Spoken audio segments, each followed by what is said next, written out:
Ahora, cuando yo toco este tema, miramos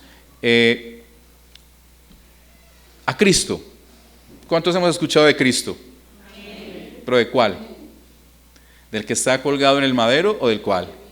Del que está vivo, del que está allí a la diestra de Dios Padre. Y hemos escuchado desde la niñez dónde iban a ser, cómo iban a ser.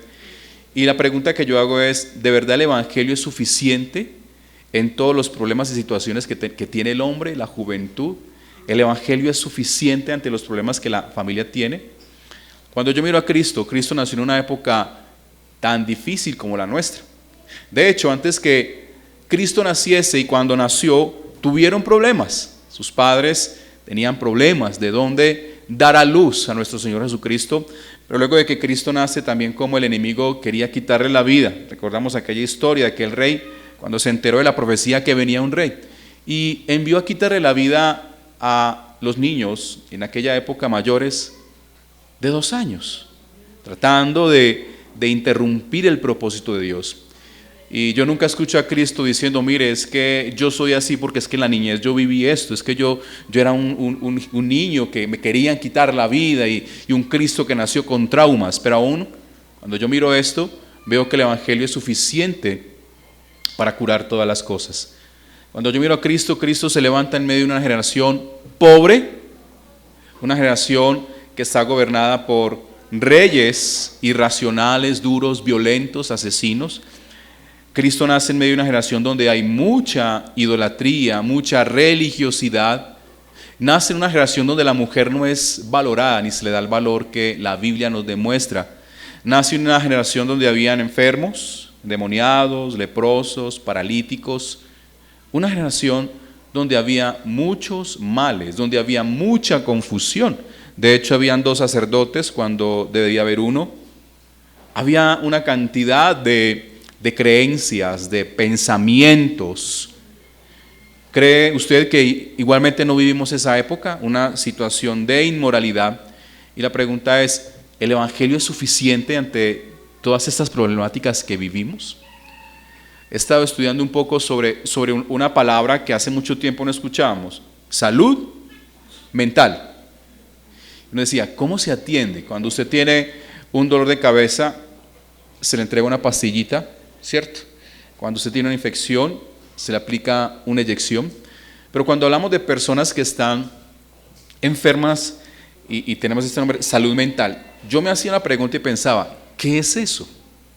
Porque lo podemos ver desde muchas maneras, desde la sociología, desde la psicología, desde qué otras maneras podemos ver. Y yo me hacía una pregunta, ¿será que la iglesia es capaz de atender esos casos? La iglesia puede ser luz y puede ser solución. El Evangelio que Cristo nos da. Y cuando yo miro la palabra del Señor, sí.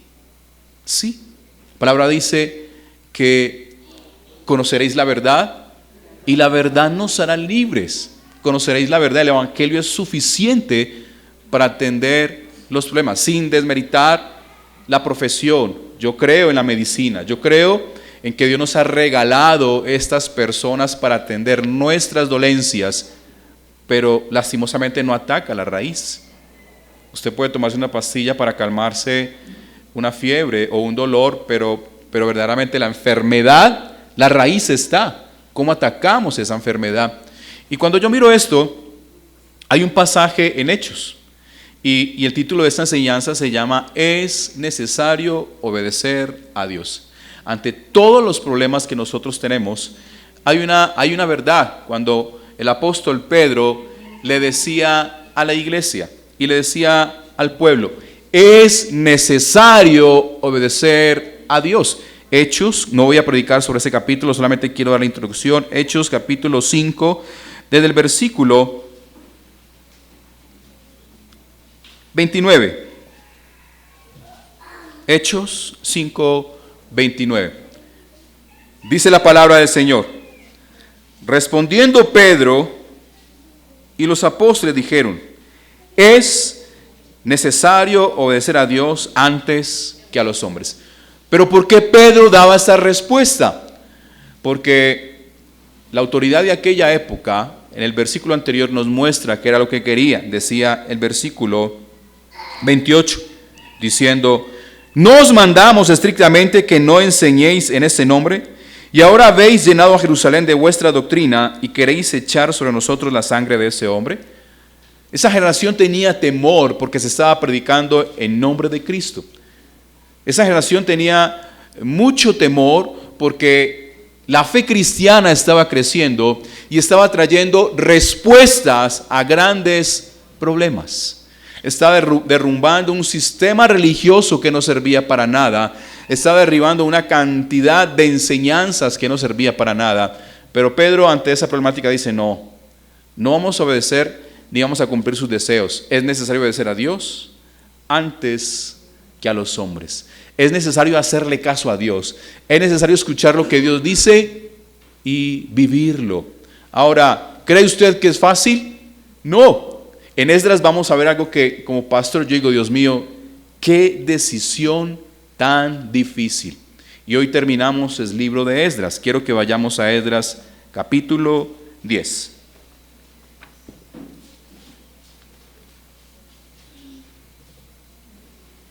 Vamos a leerlos todos juntos. Recuerden que me gusta leer la palabra y vamos a leer algunos versículos de este capítulo. Esdras capítulo 10, desde el versículo 1. Dice la palabra del Señor. Quiero esperar que todos lo tengamos para que leamos juntos. Amén. Esdras capítulo 10. Mientras oraba Esdras y hacía confesión, llorando y postrándose delante de la casa de Dios, se juntó a él una muy grande multitud de Israel. Dice: hombres, mujeres y niños. Y lloraba al pueblo amargamente. Entonces respondió Secanías, hijo de Jehiel, de los hijos de Elam, y dijo a Esdras: nosotros hemos pecado contra nuestro Dios, pues tomamos mujeres extranjeras de los pueblos de la tierra, mas a pesar de esto aún hay esperanza para Israel. Ahora pues, hagamos pacto con nuestro Dios, que despediremos a todas las mujeres y los nacidos de ellas, según el consejo de mi Señor y de los que temen el mandamiento de nuestro Dios, y hágase conforme a la ley. Levántate, porque esta es tu obligación y nosotros estaremos contigo. Esfuérzate y pon mano a la obra. Entonces se levantó Esdras y juramentó a los príncipes de los sacerdotes y de los levitas y a todo Israel que harían conforme a esto, y ellos juraron. Se levantó luego Esdras de delante de la casa de Dios y se fue a la cámara de Johanán, hijo de Eliasib. E ido allá, no comió pan ni bebió agua, porque se entristeció a causa del pecado de los del cautiverio. E hicieron pregonar en Judá y en Jerusalén que todos los hijos del cautiverio se reuniesen en Jerusalén, y que el que no viniera dentro de 3 días, conforme al acuerdo de los príncipes y de los ancianos, perdiese toda su hacienda, y el tal fuese excluido de la congregación de los del cautiverio. Así todos los hombres de Judá y de Benjamín se reunieron y en Jerusalén dentro de 3 días, a los 20 días del mes, que era el mes 9, y se sentó todo el pueblo en la plaza de la casa de Dios, temblando con motivo de aquel asunto y a causa de la lluvia. Se levantó el sacerdote Esdras y le dijo: vosotros habéis pecado por cuanto tomasteis mujeres extranjeras, añadiendo así sobre el pecado de Israel. Ahora pues, dad gloria a Jehová, Dios de vuestros padres, y haced su voluntad, y apartaos de los pueblos de las tierras y de las mujeres extranjeras. Y respondió toda la asamblea, y dijeron: así se haga conforme a tu palabra. Lo hicieron en alta voz. Pero el pueblo es mucho y el tiempo lluvioso, y no podemos estar en la calle, ni la obra es de un día ni de 2, porque somos muchos los que hemos pecado en esto. Sean nuestros príncipes los que se queden en lugar de toda la congregación, y todos aquellos que en nuestra ciudad hayan tomado mujeres extranjeras vengan en tiempo determinado, y con ellos los ancianos de cada ciudad y los jueces de ellas, hasta que apartemos de nosotros el ardor de la ira de nuestro Dios sobre esto. Solamente Jonatán, hijo de Asael, y Jaasies, hijo de Ticba, se opusieron a esto, y los levitas Mesulam, y Sebatía les ayudaron. Así hicieron los hijos del cautiverio y fueron apartados el sacerdote Esdras y ciertos varones jefes de casas paternas, según sus casas paternas, todos ellos por sus nombres, se sentaron el primer día del mes 10 para inquirir sobre el asunto. Y terminaron el juicio de todos aquellos que habían tomado mujeres extranjeras el primer día del mes primero. Queremos que vayamos al último versículo. Todos estos habían tomado mujeres extranjeras y había mujeres de ellos que habían dado a luz hijos. Esos versículos anteriores están narrando los nombres de las personas que hicieron este pacto. Yo quiero que entremos en contexto. Cuando miramos todo Esdras, el primer capítulo, aprendimos que el Señor había colocado en el corazón de un rey una actitud diferente. Despertó el corazón del rey para ordenar las cosas, para limpiar las cosas, para que el pueblo de Dios volviera a Jerusalén. Pero no solamente fue el corazón de este hombre, sino en todo su pueblo. Puso el mismo corazón. Vemos cómo en la historia vemos que hubieron dificultades, cómo ellos tuvieron que caminar más de 1000 kilómetros del lugar donde estaban a ir a su tierra natal. Como ello nos muestra que dejaron sus cosas, su patrimonio, las cosas que habían adquirido por generaciones, con el propósito de volver a su tierra natal y volver a levantar la identidad del pueblo de Dios. Muchas cosas sucedieron. Capítulo 8, 7 nos muestra cómo mientras ellos iban en el camino, se enteraron que no había gente idónea, sacerdotes y levitas que pudieran oficiar dentro del templo, los trabajos dentro del templo. Es como cuando usted arma todo para hacer un sancocho, pero no ha comprado los insumos o no tiene quien lo haga. O como cuando usted tiene todo para hacer una edificación, pero no ha encontrado los edificadores. Eso estaba sucediendo en esto. Pero vemos a la historia como Dios trae solución a cada problema. Pero llegamos al capítulo 9 y capítulo 10 y encontramos un problema muy, muy grave. Encontramos un problema muy difícil que diríamos, ¿cómo solucionamos estos problemas en esta generación? Por eso al principio les decía, ¿cómo el Evangelio puede dar luz y solución a los problemas que vive nuestra generación? Rebeldía, inmoralidad, drogadicción, alcoholismo, incredulidad, ateísmo, maldad, tinieblas, orgullo, robo, homicidios, problemas de salud mental, problemas de salud física, pobreza, desabastecimiento, falta de empleo, una economía difícil, el medio ambiente que en lugar de mejorar está decreciendo. Hay problemas más grandes que ese. No, es que mi novio ya no me quiere. Eso no es un problema a comparar. Bueno, por lo menos ya te diste cuenta antes de casarte que no te quiere. Porque después de que te cases, ya es muy difícil. Cuando vemos estas cosas, ¿cómo el Evangelio puede dar luz a todo esto? Y Esdras nos muestra algo. Esdras nos muestra de verdad hombres, primero, que se duelen. Esdras, el capítulo 9, él hace una oración confesando los pecados de su pueblo. Dice el capítulo 9 que acabadas estas cosas, cuando ya nombraron los sacerdotes, dice que los príncipes vinieron a mí diciendo, el pueblo de Israel y los sacerdotes y levitas no se han separado de los pueblos, de las tierras, de los cananeos, heteos, fereceos, jebuseos, amonitas, moabitas, egipcios y amorreos, y hacen conforme a sus abominaciones. Este capítulo 9 lo estudiamos en un devocional en la mañana. Y yo le decía a los hermanos que estaban allí presentes, ¿qué representaba a estos pueblos para Israel? ¿Quién lo recuerda? ¿Qué representaban los amonitas, los cananeos, los heteos, los filisteos, los fereceos, los jebuseos? Enemigos. Y es algo extraño. ¿Cómo ellos eran sus enemigos? Pero ellos se habían emparentado. ¿Cómo nos gusta el desastre, cierto? ¿Cómo nos gusta tomar decisiones? Sabemos que aquel que nos odia y nosotros los amamos. Cuando miramos este contexto, veíamos que Dios en su misericordia venía trayendo solución a los problemas, pero había uno muy grande, que ya ellos se habían emparentado. Y el problema era que los líderes religiosos y los príncipes se habían emparentado con mujeres que Dios había prohibido no hacerlo.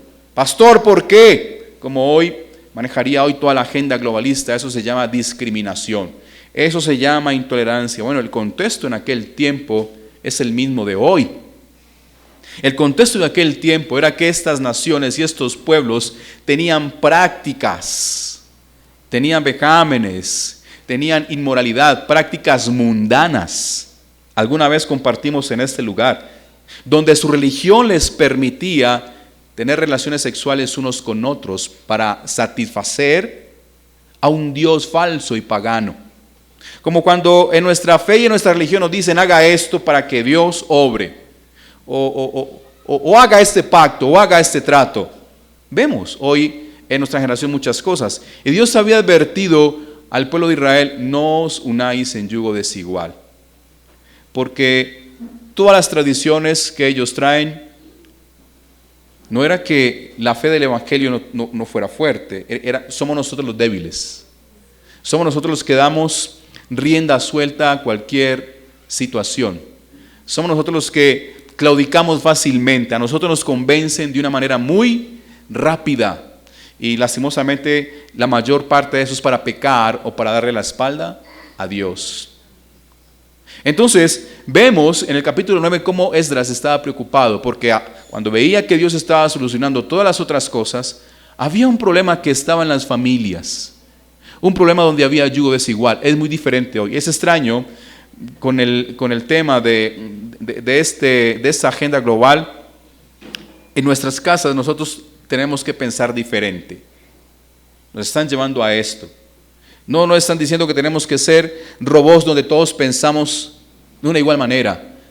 Pero estamos viendo una sociedad donde estamos llevando al individuo a ser rebelde y a cumplir los caprichos de su corazón. Es extraño que en una casa pueda haber un cristiano, puede haber un ateo, puede haber una cantidad de cosas y uno dice, ¿cómo convive una casa con esa gran cantidad de personas? Con esas diferentes maneras de pensar. Y ese era el problema que había en esta familia. Había un hombre que era judío y tenía sus prácticas judías, pero había una mujer pagana que en su fe y en su espiritualidad vivía su fe. Hoy hay una pregunta que dice, viva usted su vida y deje vivir a los demás. Eso parece algo muy sensato y muy libre, pero es algo que nos lleva a ser muy rebeldes. Cuando miramos este contexto, vemos que Israel se había juntado con sus enemigos, se habían emparentado. ¿Y uno cómo entiende eso? Una mujer que odia a Dios, una mujer donde no les van a enseñar, o hombres donde no les van a enseñar el temor de Dios. Hoy nos hemos inundado en esta época de una cantidad de tinieblas donde no se enceguecen. Es preocupante cuando, si menosprecia la profesión, cuando todos los problemas que tratamos en nuestra vida, todos les llamamos problemas de salud mental. Todo es un problema mental. Entonces, depresiones, ansiedades, estrés, preocupaciones. ¿Cómo tratamos a una mujer que le han diagnosticado cáncer el día de hoy? Y posiblemente el médico le dice, no tienes sino 6 meses de vida. ¿Cómo la iglesia trata esa situación? No le estoy diciendo porque aquí haya ese caso, pero usted lo ve que hay muchos casos. ¿Cómo tratamos ese caso? ¿Cómo le ayudamos a ese esposo o a esos hijos a entender esa problemática? ¿A quién le dejamos ese tema? No, en este mundo le dejamos ese tema a la quimioterapia, a la medicina, a una cantidad de cosas, pero súmele a eso los problemas económicos, súmele a eso la falta de tiempo de cuidar al paciente. ¿Cómo trata en este tiempo? Aparte que tiene un problema físico, pero cómo atendemos su situación, su angustia, su temor, y multiplique eso por muchos otros males. Entonces este hombre estaba preocupado, y el versículo más abajo, este hombre tenía una esperanza. Dice el versículo 9 del capítulo 9, porque siervos somos, mas en nuestra servidumbre no nos ha desamparado nuestro Dios, sino que inclinó sobre nosotros su misericordia delante de los reyes de Persia, para que se nos diese vida, para levantar la casa de nuestro Dios y restaurar sus ruinas y darnos protección en Judá y en Jerusalén. Él está diciendo, mire, Dios ha tenido misericordia con nosotros y Él quería hacer algo nuevo. Él quería utilizar nuestras familias, nuestra nación para hacer algo nuevo, para edificar mi barrio, para edificar mi pueblo, para edificar mi nación. Pero Él vio un problema. ¿Qué vio? Que no había plata. ¿Cuál fue el problema que Él vio? El pecado. El pecado, hermanos, es algo que no deja que una juventud salga adelante, que una familia crezca, que una nación crezca. El pecado hace que una iglesia, que su vida no avance. Y Esdras estaba dolido por esto. Señor, tú querías hacer esto con nosotros.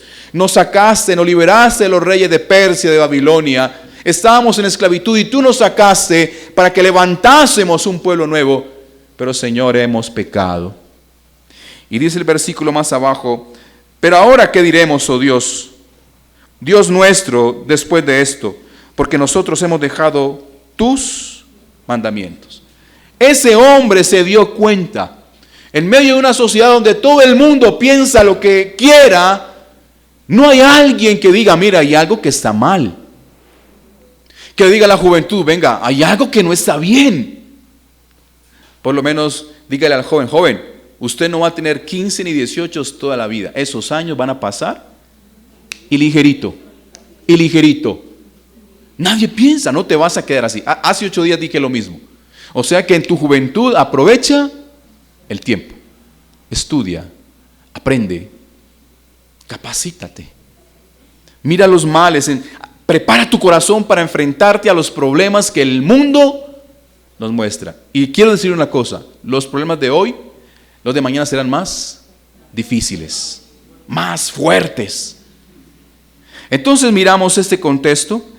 Pero el capítulo 10 nos lleva a la solución. Hemos pecado. ¿Cuál era el pecado de este pueblo? Ya vimos, que se habían unido en yugo desigual. Y uno dice, Dios mío, pero ¿cómo solucionamos esto? Y a lo que pretendo, hermanos, es necesario obedecer a Dios, hermanos, si nosotros queremos ver una vida diferente.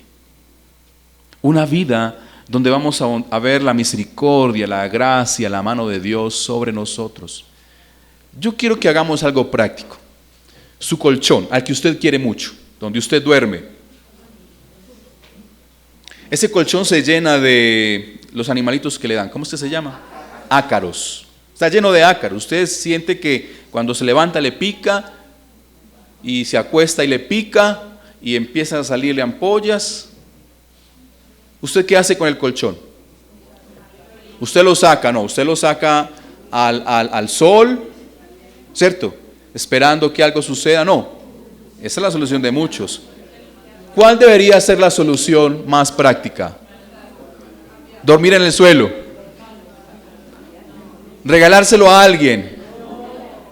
Seamos honestos. ¿Cuál debería ser la solución más práctica? Botarlo. Pastor, pero no tengo plata. Hermano, duerma en el suelo, si no esos bichos te van a comer.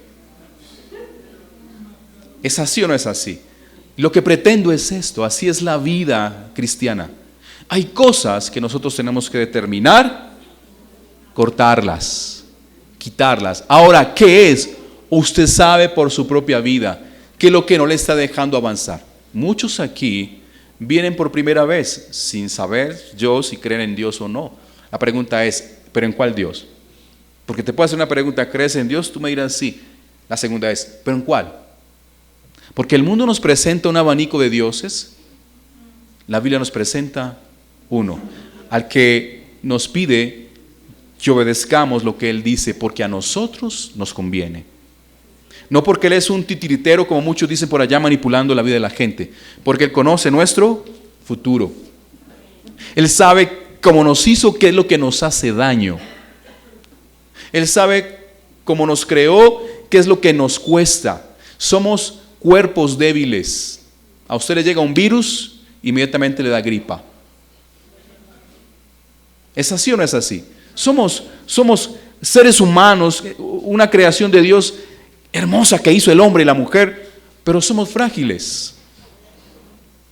Usted deja de comer 3 días y su cuerpo se le nota. Pero igualmente nuestro espíritu y nuestra alma es frágil. El Dios que la Biblia nos dice no es el Dios que el mundo nos muestra, que vamos detrás de carruajes.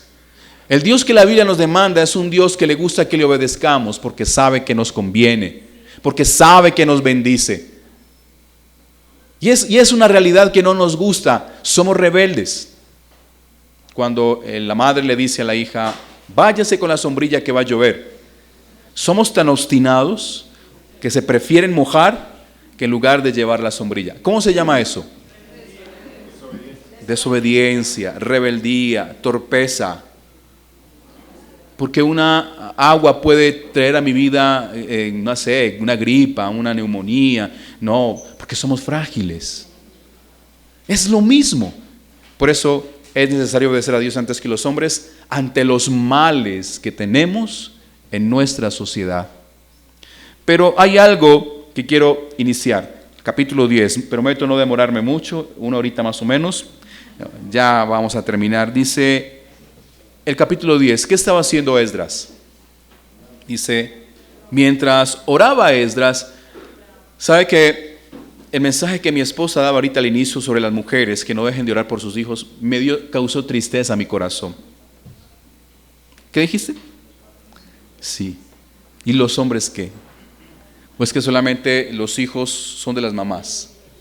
Y eso me muestra una sociedad muy dura, donde los hombres no somos responsables de que nosotros somos y venimos trabajando. Porque yo sé que donde Dios les habla a los hombres no les va a hablar así tan suavecito como el mensaje que le dio la hermana. ¿Se acuerda aquel mensaje cuando el Señor Jesucristo tenía hambre y se acercó a una higuera con deseo de satisfacer su necesidad? ¿Y qué pasó?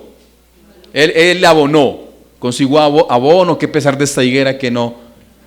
Dice que la maldijo porque no halló fruto. Y no es que Dios sea duro, era porque ya era tiempo de dar frutos. Era tiempo de dar frutos y el Señor lo que hizo fue maldecirla. Nunca más nazca de ti nada. ¿A usted le gustaría, varón, un mensaje así de Dios? Pero es necesario humillarnos. Dice que Esdras en medio de ese problema oró. ¿Por qué? Porque se sintió en su corazón desesperado ante el problema. Esdras era responsable de dirigir ese proyecto y ese proceso. ¿Y ahora qué hago? Si los primeros que han pecado son los líderes religiosos, si los primeros que tomaron mujeres paganas fueron los sacerdotes y los levitas, fueron los primeros que corrompieron la ley. Uno dice, ¿qué esperanza si los primeros que corrompen la ley son nuestros gobernantes y nuestros líderes religiosos? ¿Usted qué se espera de un país de esto? Pregúntele a un hermano venezolano cuando vea a su nación, ¿qué piensa? Hay una palabra que se llama desesperanza, porque los que les gobiernan como a nosotros no provocan esperanza. Es lo mismo que sucedía en esta generación. No había esperanza. Y Esdras dice que oró, dice que confesó llorando y postrándose delante de la casa de Dios. Hermanos, cuando usted venga a este lugar, no es para sentir cosas maravillosas, es para que su espíritu entienda que estamos necesitados de Dios. Es que yo sentí cosas cuando voy a la iglesia, cuando fui a la otra, y yo fui a otra y no sentí nada. No, ese no es el problema que usted sienta. Porque lo que Dios vino a buscar es nuestra alma. Dice que Él está buscando adoradores en espíritu y en verdad, no emocionalistas. La palabra me tiene que llevar a cambiar mi manera de pensar y caminar y actuar. Dice que este hombre lloró. Hermanos, ¿cuántos lloramos nosotros por nuestra nación? Esta semana estábamos preocupados por un paro de 4 días, donde la papa subió a 7,000 pesos. En Medellín ya había gente comprando papas a 7,000 pesos. Y eran 3 días o 4 días de paro. ¿Usted se imagina donde sea 2 semanas de paro? Donde ya no hay que comer. ¿Usted se imagina? Cierto que a veces no miramos la realidad de la fragilidad de nuestra sociedad, la fragilidad de nuestra economía, la fragilidad de la estructura social en la que nosotros vivimos. Y lo que este hombre hizo fue: Señor, ten misericordia. Los hijos deberían orar por los padres: Señor, ten misericordia de ese padre que es tan duro, o de esa madre. En lugar de recriminarle: es que es tu culpa, al principio les decía: Jesucristo nunca se levantó diciendo: es que a mí el diablo me está persiguiendo desde el vientre de mi madre. Él no le está echando la culpa a los demás. Cuando yo conocí a Cristo, entendí: es mi responsabilidad. ¿Cómo voy a afrontar los problemas? ¿Cómo voy a afrontar los retos? Y Esdras dice que él lloró amargamente en la casa de Dios. Y no solamente él, sino una grande multitud de Israel, hombres.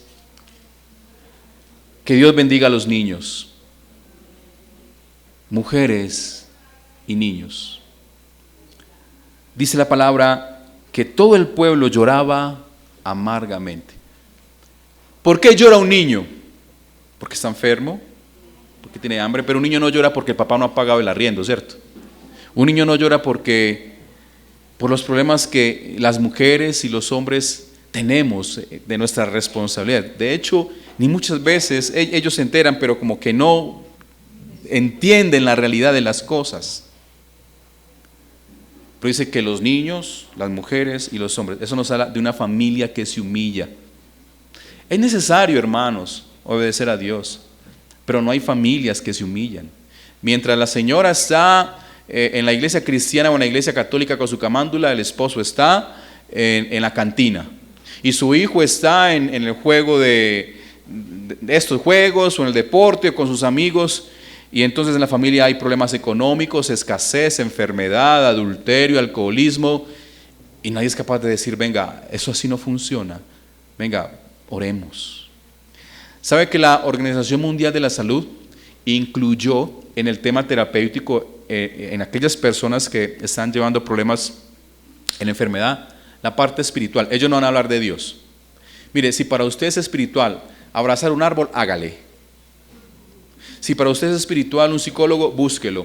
Un sacerdote, una monja, un pastor, pero están incluyendo ya esto dentro de los programas terapéuticos. Por eso usted ve hoy mucha gente sin conocer a Dios hablar de Dios. Yo me sorprendí cómo en internet está lleno así de gente que habla de esto, de aquello, de Dios, pero no conocen a Dios. Porque Dios demanda obediencia, Dios demanda cortar de raíz nuestros males. Y dice la palabra que un hombre propuso una solución. ¿Cuántos odiarían a este hombre? Cuando hay hombres y mujeres que proponen soluciones que son duras, hay gente que la va a aceptar, pero hay gente que la va a aborrecer. Dice: entonces respondió Secanías, hijo de Jehiel, de los hijos de Elán, y dijo a Esdras: mire, Esdras, nosotros hemos pecado, como todos reconocimos que hemos pecado. A ver, ¿cuántos hemos pecado? Amén. Pero Dios nos ha perdonado, nos ha lavado de nuestros pecados. Y dice la palabra que nosotros hemos pecado contra nuestro Dios. La gente teme ofender al patrón, o teme ofender a su hijo, o teme ofender al vecino, pero no teme ofender a Dios. Porque pensamos: no existe, no hay. Teme ofender a Dios. No teme ofender a Dios. Y hacen cosas, y matan, y violan, y adulteran, y roban, y crean unas estrategias para hacer daño, y no temen a Dios. Y dice que hemos pecado contra Dios. Y dice: nosotros tomamos mujeres extranjeras de los pueblos de la tierra, mas a pesar de esto aún hay esperanza para Israel. Me encanta esto. Que en medio de ese problema donde dice: mire, el problema de esta nación es que nos casamos con mujeres extranjeras. En este caso, la pastora: pero entonces si yo me caso, me tengo que casar con una colombiana o me tengo que casar con una antioqueña. No está hablando de ese contexto. Él está hablando de esas naciones que él sabía que delante de Dios eran abominación. Mire, una vez le dije yo a un joven: mire, una mujer buena usted no la va a sacar de una discoteca. Tampoco le estoy diciendo que de una iglesia. Una mujer que quiera crecer contigo no la vas a sacar a la 1 de la mañana de un burdel. Igualmente un hombre, una chica que quiera un joven, un hombre responsable, no lo va a encontrar en la calle a las 2 de la mañana. Estamos hablando de eso, porque esas personas, ¿qué iba a pasar con esas mujeres? Iban a doblar el corazón de los hombres a seguir sus caprichos, sus ídolos, sus dioses, al paganismo. Las religiones falsas nos ofrecen eso, una falsa paz. Dice la palabra, yo no doy la paz como el mundo la da. Les voy a recordar eso con respeto de los niños, por favor, y de los jóvenes. Aquellas religiones de aquel tiempo llevaban a los sacerdotes y a las sacerdotisas a cometer actos sexuales con el pueblo, con tal de pedir el favor del Dios de ellos. ¿Quién no le gustaría vivir una religión así? Uy, pastor, ¿cuál? Me convierto de una. Es triste. Es triste. Porque así hay muchos. Hoy vemos cómo la inmoralidad sexual toca todas las creencias, toda la fe. Cómo muchos han caído y se han corrompido. Cómo la religión tradicional nos ha llevado a eso. Usted puede ver sus líderes religiosos, cómo apunta su actitud, su característica, su forma de ser, su forma de hablar, su delicadeza, sus manías. Eso delante de Dios es un vejamen, es inmoralidad y es pecado. Porque la palabra, como el Romano dice, han dañado el uso natural de los hombres con las mujeres. Ahora hombres con hombres y mujeres con mujeres. Eso dice Romanos, eso no le salió a una reina por allá que... Eso dice Romanos, cambiaron el uso natural contra el de la naturaleza. Y Dios llama a eso perversión. Esas religiones apuntan a la inmoralidad sexual, pero también a la fama, a la honra y a la grandeza, donde yo soy el ungido de Dios y la ungida de Dios. Y Jesucristo dijo, yo no tengo ni siquiera dónde recostar mi cabeza. Las zorras tienen guarida. ¿Vemos cómo la religión se corrompe? ¿Cómo la religión quiere usurpar a Dios? ¿Cómo la religión busca que nosotros por nuestros propios medios satisfagamos nuestros males? Y como siempre hemos dicho aquí, entonces una persona va y reparte 3 mercados en diciembre y entonces ya hizo la obra social de todo el año. O 12 mercados, uno por cada mes. Y piensan que eso es comprar la paz de Dios y comprar la verdad de Dios, y no es así. Ellos entendieron que habían pecado, que esas mujeres les estaban llevando a emborracharse posiblemente. También los hombres inducen a una mujer sensata, honesta, una mujer trabajadora, a desviarse del camino, a desviarse del propósito. He visto muchos jóvenes y muchas jovencitas, en mi caso personal, he visto muchas jovencitas que uno veía que tenía ahora un futuro, se comprometieron con el hombre que no era, las dejó en embarazo de 1 y de 2. Esa chica, en lugar de continuar sus estudios, tuvo que empezar a trabajar, aunque no es deshonra. No estoy hablando de una deshonra, cómo Dios convierte todo para bien, pero no era el propósito de Dios. El propósito de Dios era que no fuera mamá a los 15 años sin terminar un estudio, pero cómo Dios, aún en medio de esa problemática, Dios trae solución. Dios se glorifica. Entonces, a eso les lleva, no os unáis en yugo desigual. Y uno dice, Señor, ¿pero qué nos puede unir a nosotros? La fe, Cristo. Como piensa Cristo, como habla Cristo, como actúa Cristo. Eso es lo que dijo Cristo, eso es lo que nos va a unir. Entonces vemos, se humillan él y el pueblo, y segundo, hacen un pacto. Hay cosas difíciles en nuestra vida, por eso les toqué ahorita con el colchón. Muchos dirán, no, pastor, es muy caro. Bueno, entonces aprende a dormir en el suelo. Tomar determinaciones de raíz.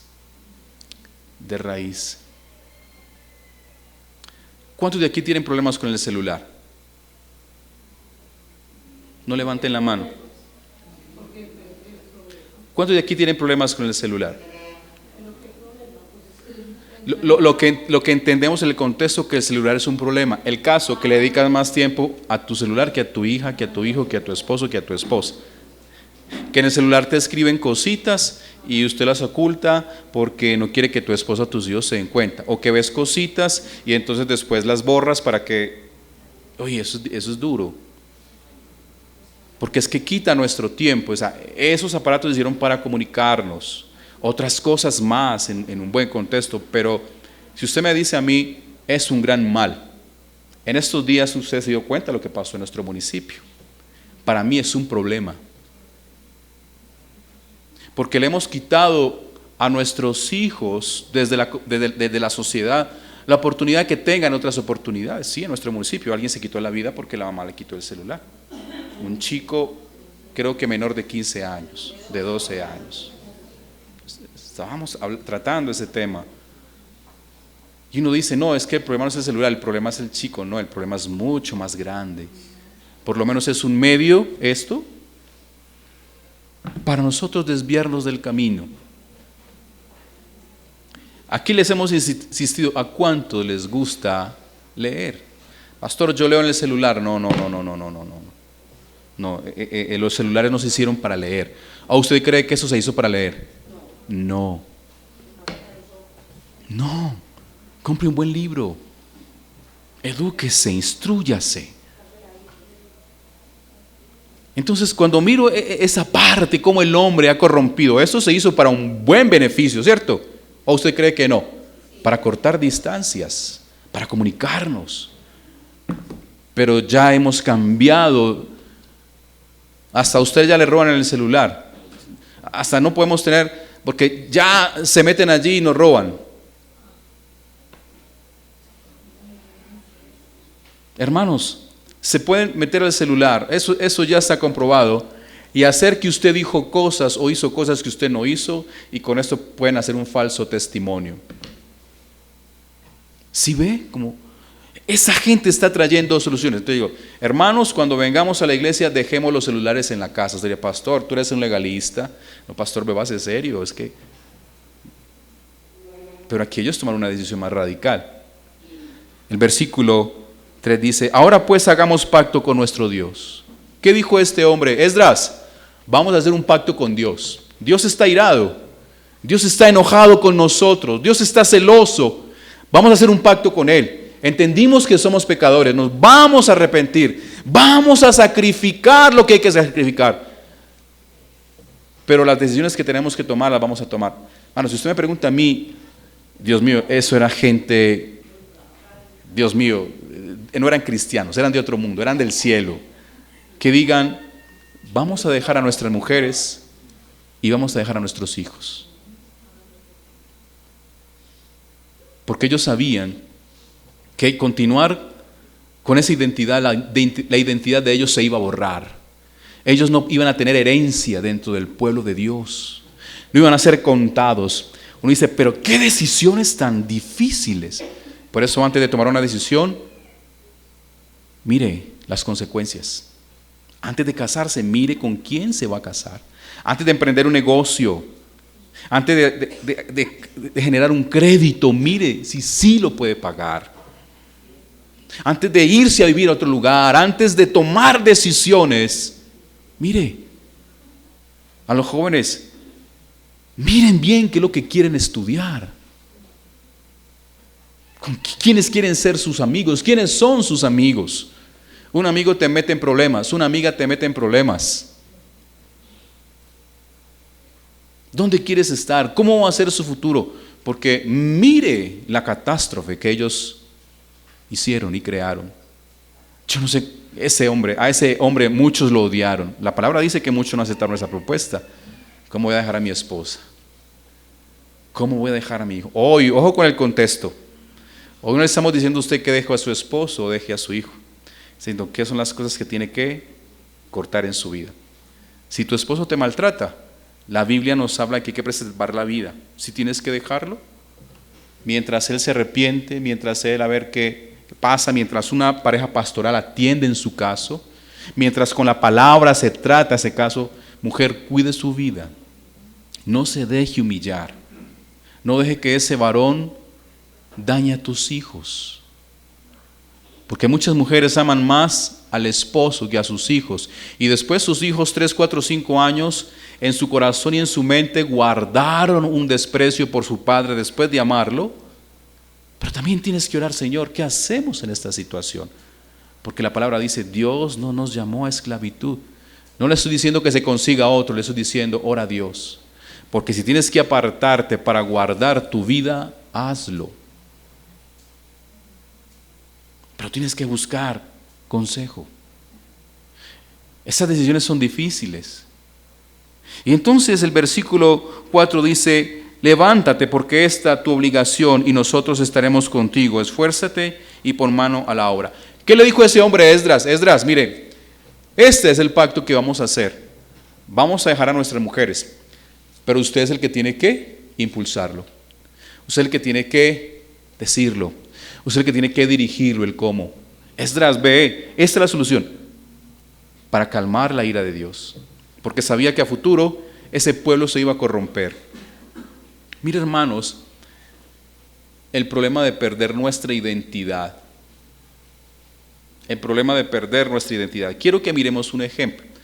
Cuando uno mira una nación que se llama Francia, Francia es el país europeo donde ellos más han perdido su identidad en cuanto a sus tradiciones, en cuanto a su espiritualidad, en cuanto a su forma social. Ellos dieron apertura, no estoy hablando mal de pueblos, quiero que me entiendan en esto. Ellos dieron apertura a cierto grupo poblacional del norte de África, de Asia Menor, todos ellos con mayoría de una fe y creencias que no son cristianas, son musulmanas, y con una mayoría y creencias en su forma social, qué comen, cómo se visten, qué cantan, cómo hablan, si trabajan o no. Hoy ese país socialmente está arruinado, económicamente está arruinado, porque gente que era trabajadora, gente que amaba la academia, el estudio, luego fueron convertidos por una generación de gente que el trabajo era difícil, gente donde se dedicaba lastimosamente a la delincuencia por causa de los gobernantes de sus países. Por eso Dios dice, no podemos perder nuestra identidad. Imagínense donde en la iglesia cristiana dejásemos de orar porque ya no es necesario. Donde ya no leamos la palabra y más bien traemos el libro de Gabriel García Márquez de 100 años de soledad y vamos a hablar de esto. O vamos a traer un libro de la NASA, un libro de medicina y venga, esas son cosas buenas para nosotros. ¿Qué tal si nosotros como iglesia cristiana perdemos la identidad? Vamos a vivir en ruina. Y donde nosotros dejásemos de decir esto no está bien, pero esto está bien. Esto es malo. Dios le llama a esto pecado. ¿Qué tal si nosotros no dejamos de ser la luz y perdemos la identidad de la sal para que una sociedad no se pudra ni se corrompa?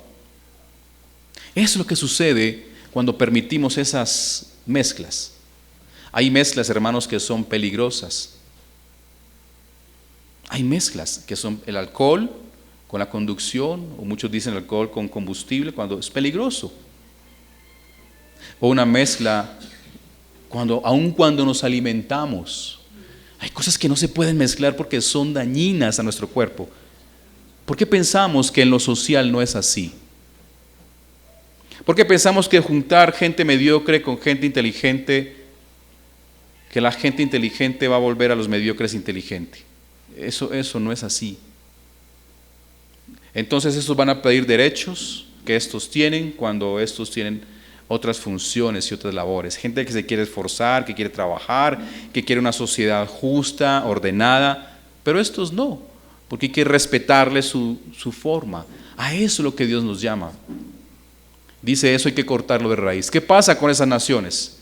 En Alemania hace poco sucedió que un extranjero le quitó la vida a 3 alemanes.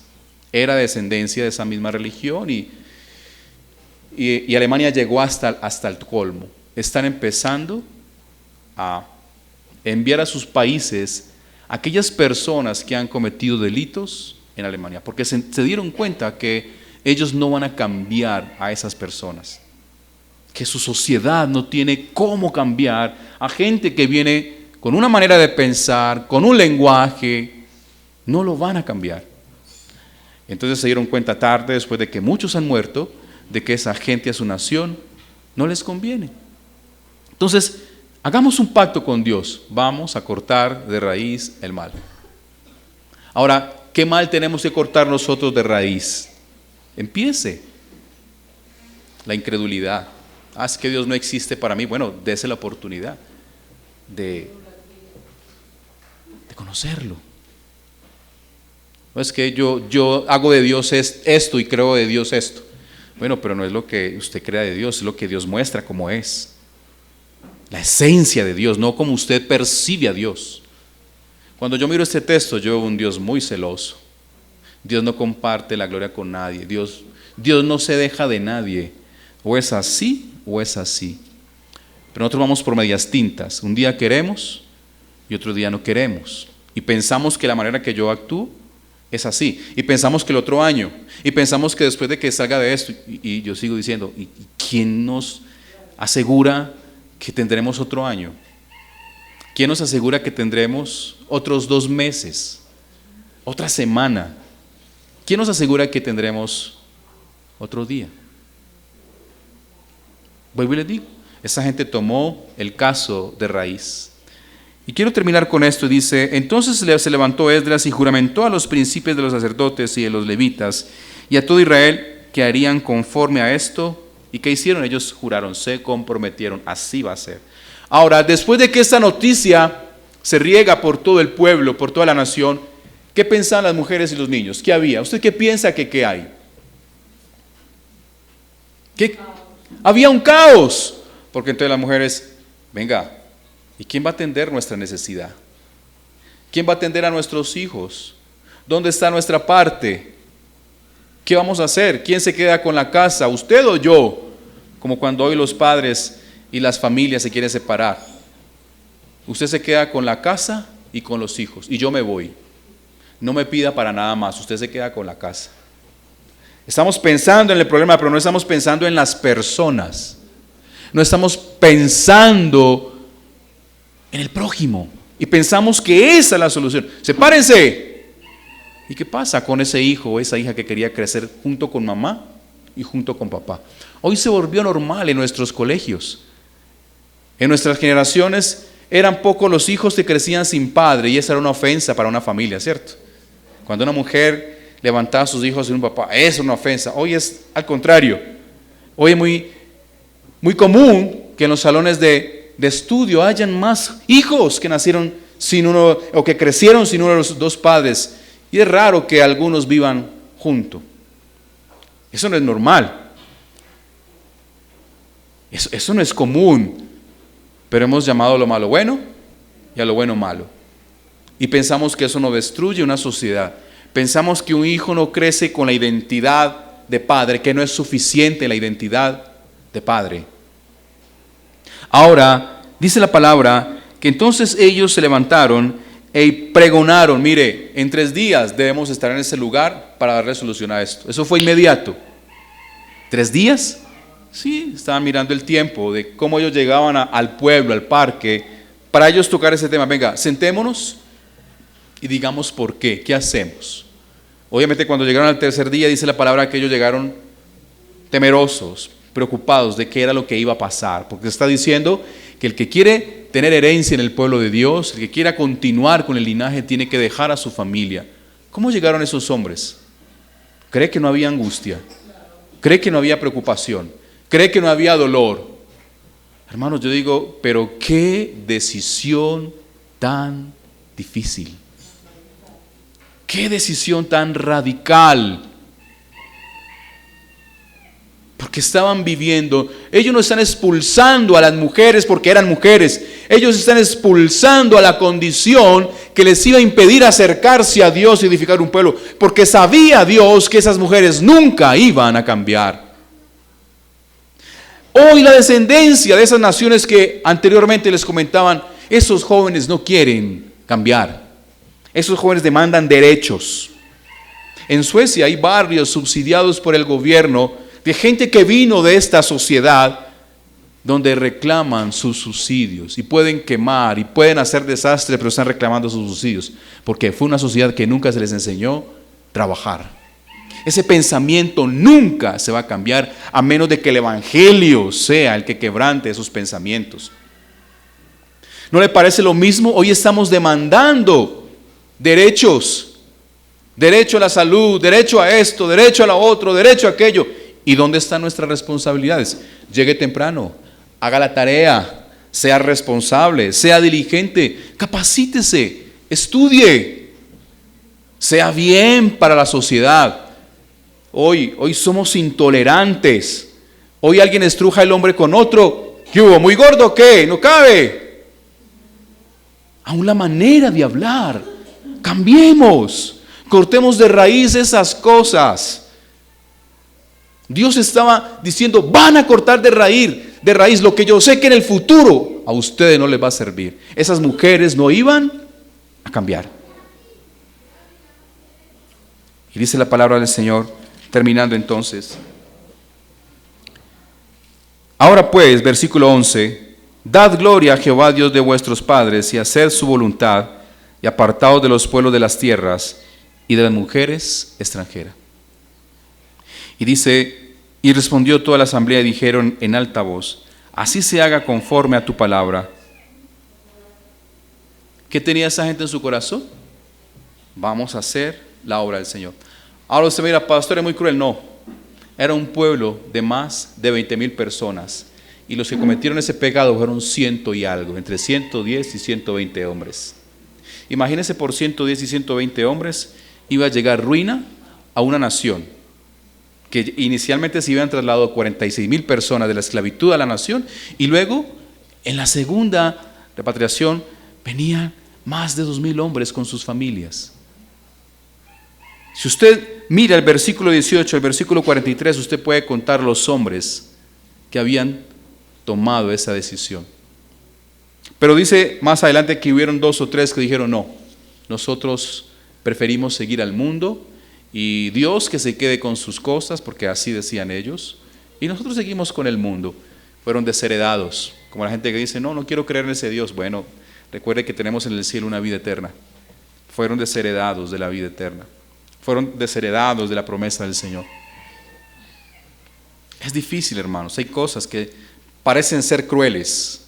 Usted dirá, pero Dios es muy cruel. No.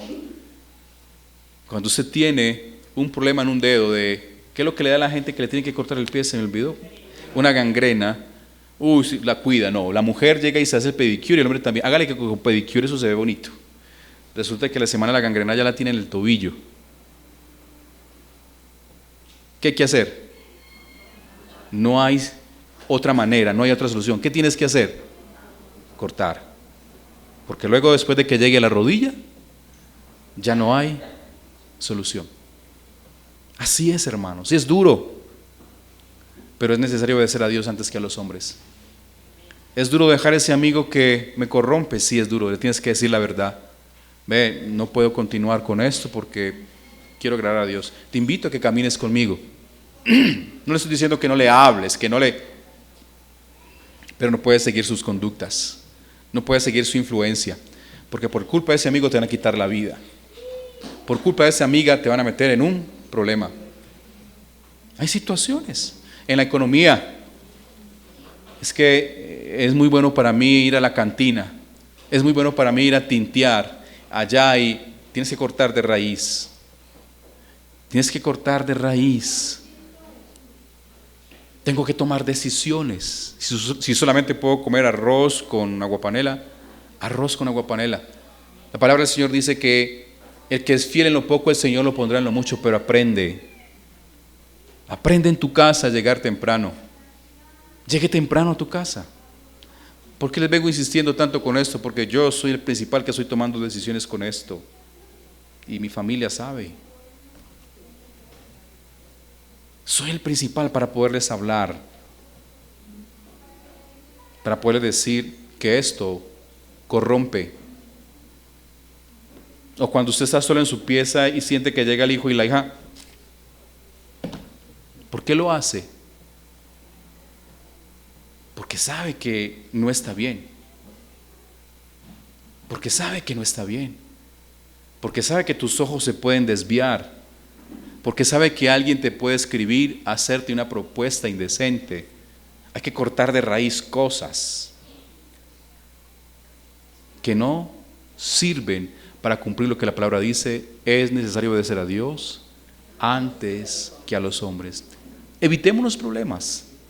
Determine como esa gente agradar a Dios. Aunque la decisión fue muy difícil, usted puede ver más adelante lo que sucedió. Nehemías nos cuenta más adelante en la historia cómo no se perdió en ese contexto el propósito de edificar un pueblo. La palabra es dura, ¿cierto? La palabra es dura. La palabra es dura, hermanos. La palabra es más cortante que una espada de doble filo. Ella penetra en nuestro corazón y dice que ella discierne nuestros pensamientos. Ella dice y te dice, mira que no es verdad, o si sí, no es verdad, pero es que es tan bueno. Es tan bueno. No venga a la iglesia y luego se meta a una cantina. Eso se ve feo. No quiera escudar su pecado en que usted está ahí en el proceso. No. Por eso decíamos ahorita, la gangrena hay que cortarla de una vez.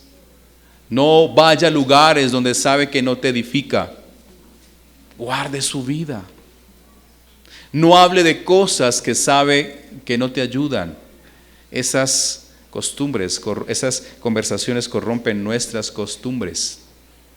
No hable con gente cosas que usted sabe que no te edifican, que están dañando un ambiente. Es más, le digo, no se meta con gente que habla mal de nuestros gobernantes, hermano. La palabra nos lo prohíbe. La palabra que dice, oremos por ellos. ¿Qué es que ese presidente? ¿Qué es que ese alcalde? ¿Qué es que aquel gobernador? ¿Qué es que mi jefe? ¿Qué es que...? Ore por ellos. Porque eso, en lugar de traer bien, daña tu corazón. Usted no lo cree, daña tu corazón. Entonces, es necesario cortar cosas que están haciendo daño a nuestra vida y que están impidiendo que nuestra vida, que nuestra familia, que la iglesia y que nuestra sociedad sea levantada.